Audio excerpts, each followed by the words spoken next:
आज गणतंत्र दिवस की पूर्व संध्या पर हम सभी लोग उपस्थित हुए हैं और मेन बात यह है कि हम सभी लोग यहाँ पर अपनी अपनी भावनाओं को व्यक्त करने के लिए एक मंच प्राप्त हुआ है और इसके लिए हम सभी लोग एकत्रित हुए हैं और आज अपनी सभी मन की भावनाओं को यहाँ पर प्रस्तुत करेंगे। सबसे पहले मैं माँ शारदे को नमन करते हुए कुछ पंक्तियां कहती हूँ। प्रारंभ का पाठ करें तुझको कर नमन, चरणों में तेरे शारदे शब्दों का हो समर्पण। गीतों की मालाओं को मिलकर हम बुने, गीतों की मालाओं को मिलकर हम बुने। आशीष आशीष माँ शारदे वीरा के वर चुने। माँ शारदे को वंदन और नमन करती हूँ और अपने अस्थि महोदय श्रीमती उर्मिला श्रीवास्तव जी से तो मैं हम सभी लोग उनका अभिवादन करते हैं। आप यहाँ उपस्थित हुए और हम सभी को मार्गदर्शन प्रस्तुत करने के लिए आए और मैं उनसे निवेदन करती हूँ कि माँ शारदे को पुष्प अर्पित करने के लिए देवी संगीत की देवी माँ सरस्वती का वंदन और पुष्प अर्पण करने के पश्चात हम अपने आए हुए अतिथियों और कवित्री गणों का हमारी अतिथि महोदय को पुष्प अर्पित करें। अर्पित करें।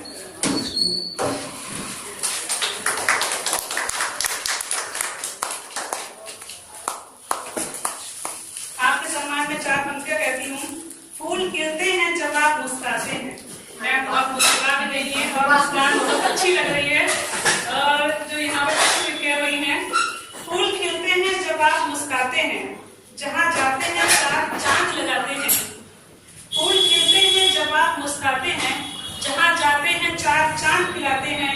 उस मंच की शोभा के क्या कहें, उस मंच की शोभा के क्या कहें, जहाँ आप जैसे अतिथि आते हैं। अतिथि महोदय के द्वारा सभी कवित्री गणों का के द्वारा सम्मान किया जाए। परिचय कराते हुए सबका पता है लेकिन सभी का आप हैं श्रीमती किरण अग्रवाल जी, ये पूर्व प्रधानाचार्य हैं शीर्षक पब्लिक इंटर कॉलेज की। श्रीमती पद्माचार्य जी जो बहुत ही उन्मुख अच्छा लिखती हैं और भी रस वाली श्रद्धालु लिखती हैं।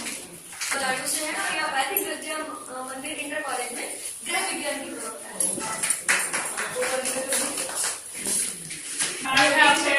आयोजक भी हैं और सबकी प्यारी वो सुश्री अपूर्वा जी।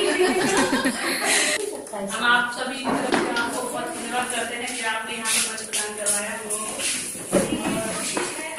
गीत कविताएं प्रस्तुत होने वाली है। आपके लिए गीत में महफिल सजाई है, जरा इसका ख्याल रखना। आपके लिए गीत में महफिल सजाई है, जरा इसका ख्याल रखना। जो आए अधर पर एक मुस्कान छोटी सी, तो दिल खोल कर हंसना। और पहुंचे बात कोई दिल तक हमारी, पहुंचे बात कोई दिल तक हमारी, तो कसम है तुम्हें जोरदार करताल करना। और श्रोतागण, आप सभी का सादर अभिवादन है। ये मैं कुछ ज्यादातर महिलाओं पे ही सोच पाती हूँ। उसका कारण है कि वो बहुत उपेक्षित रहती है समाज में, और उपेक्षित किसके द्वारा की जाती है, जाहिर है उस समाज के प्रति। तो कुछ मेरे बहुत छोटी सी कविता है और उसमें कुछ चीजें ऐसी हैं कि जिसमें वो महिला कहती है कि भाई अकेले मैं ही क्यों इसको झेलूं, आप ही मेरा सहयोग करें।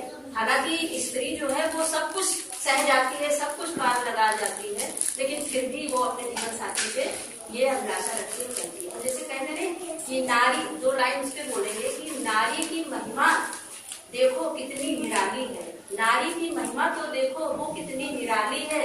तुम कहते हो अबला उसको की वैशाली, तुम कहते हो अबला उसको। तो इसी से संबंधित मैंने कुछ कहने का प्रयास किया है चंद शब्दों में, इसी अभिलाषा के साथ कि आप लोगों को पसंद आएगी। जीवन के झंझा बातों को, जीवन के झंझा बातों को कुछ तुम झेलो कुछ हम झेले, दुनिया में अगर आए हो कुछ तुम जी लो कुछ हम जी लो। जीवन के झंझावातों को कुछ तुम झेलो कुछ हम झेलें। दुनिया में अगर आए हैं कुछ तुम जी लो कुछ हम जी लें। जीवन के झंझावातों को सुख दुख की जीवन नैया से, सुख दुख आते रहते हैं सभी के जीवन में, तो वही कहने का प्रयास किया। सुख दुख की जीवन नैया से हमको ना घबराना है, ये तो आते रहते हैं हमको मिल पार लगाना है। सुख दुख की जीवन नैया से हमको ना घबराना है, ये तो आते रहते हैं हमको मिल पार लगाना है। नीरवता खड़ी निहार रही, नीरवता खड़ी निहार रही, कुछ तुम कह दो कुछ हम कह दे। जीवन के झंझावातों को तुम झेलो कुछ हम झेले। त्रुटियां तो सबसे होती हैं, त्रुटियां तो सबसे होती हैं, कौन है वो जो ना भटके। त्रुटियां तो सबसे होती हैं, जैसे स्त्री से गति में जाती है तो पुरुष वर्ग बहुत जल्दी नाराज होने लगता है, वही कहने का प्रयास किया है कि त्रुटियां तो सबसे होती हैं, कौन है वो जो ना भटके। प्रेम नीर यदि चाहे तो अंतर मन तक को पिघला दे। प्रेम नीर यदि चाहे तो अंतर मन तक को पिघला दे। हृदय के उस पहलू को, हृदय के उस पहलू को कुछ तुम समझो कुछ हम समझे। जीवन के बातों को कुछ तुम झेलो कुछ हम झेले। नश्वर है संसार, नश्वर है संसार पर अरमान बहुत है। नश्वर है संसार पर अरमान बहुत है। जानते हैं सब कि सब नष्ट हो जाएगा, लेकिन बहुत इच्छाएं पा लेंगे। नश्वर है संसार पर अरमान बहुत है। संघर्षों के पथ पर भी स्वार्थ प्रबल है। चाहे जितना संघर्ष हो, लेकिन स्वार्थ व्यक्ति पहले अपना स्वार्थ सिद्ध करता है। नश्वर है संसार पर अरमान बहुत है। संघर्षों के पथ पर भी स्वार्थ प्रबल है। सतरंगी रचना में, सतरंगी रचना में अंधकार गहन है। सतरंगी रचना में अंधकार गहन है। रोशनी तो देखो, रोशनी तो देखो वो अपनी राह बना लेगी। रोशनी तो देखो वो अपनी राह बना लेगी। मंजर कैसा भी हो, मंजर कैसा भी हो, मीरा पार लगा लेगी। मंजर कैसा भी हो, मीरा पार लगा लेगी। मेरे उस मंजर को, मेरे उस मंजर को कुछ तुम गति दो कुछ हम गति दें। मेरे उस मंजर को कुछ तुम गति दो कुछ हम गति दें। जीवन के झंझावातों को कुछ तुम झेलो कुछ हम झेलें। और आपके लिए हमारी यहाँ तालियां बीच बीच में कमजोर पड़ जाती हैं। पहले तो कमी है तालियां, कमजोर पड़ जाती हैं। कविता में इतना डूब जाते हैं कि ताली बजाने का तो मैं कहती हूँ कि महको तो इस तरह महको, महको तो इस तरह महको कि बहारों को होश आ जाए और तालियां बजाओ तो ऐसे आप बजाओ तमाम फनकारों को होश आ जाए। तो आपने बहुत ही अच्छी कविता पढ़ी है और उसी में मैं अपनी कुछ चंद लाइनें बोलना चाहती हूँ कि स्त्री और पुरुष दोनों क्या है, जीवन के जो जीवन की गाड़ी है उसके पहिए दोनों होते हैं और दोनों के मिलने से ही हमारी जीवन की गाड़ी आगे चलती है और बहुत ही सरल तरीके से। तो कहते हैं मैं प्रेम राग हूँ तुम मेरी रागिनी, मैं संग तेरे हूँ तुम मेरी संगिनी। तेरे बिन मेरा जीवन अधूरा प्रिय, तेरे बिन मेरा जीवन अधूरा प्रिय।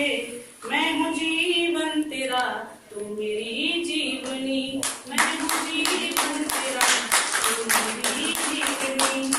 और खासकर आप महिलाओं के लिए लिखती हैं, ये बहुत ही अच्छी बात है हम सभी के लिए। आप जो है जो इस समय कभी कुछ भी महिलाएं चल हैं और उनको उनके लिए उनके भावों को आप प्रस्तुत करते हैं। और सबसे महत्वपूर्ण बात ये होती है कि हम महिला पुरुष से ऊपर उठ के खुद को एक इंसान समझें। तो चंद लाइनें लिखी हैं इस भाव के लिए।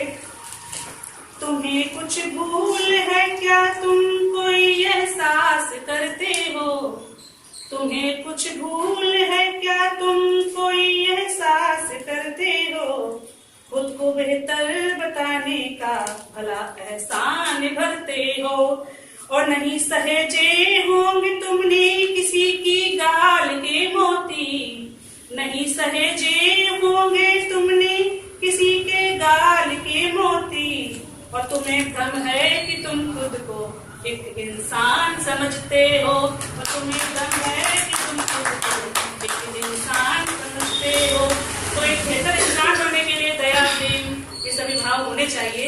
और अपनी बात तो मैं कहती ही रहूंगी, तो आगे कभी सम्मेलन में चलना चाहिए। तो अब मैं आवाज देती हूँ चंद लाइनों के द्वारा। ना जाने कितनी कहानियां होंगी उसके पास, ना जाने कितनी कहानियां होंगी उसके पास, वो शख्स जो किसी से कुछ नहीं कहता। तो सोचिए मैं किसको आवाज देने वाली जिन्होंने पहले किसी से कुछ नहीं कहा, और जब मालूम पड़ा तो आज बहुत कुछ कहने के लिए आई हैं। हमारे बीच उपस्थित हैं श्रीमती प्रतिमा चैलेंज जी। मैं आपको आवाज देती हूँ और मंच आपको समर्पित करती हूँ। सबसे पहले मैं साथी को नमन करती हूँ और सभी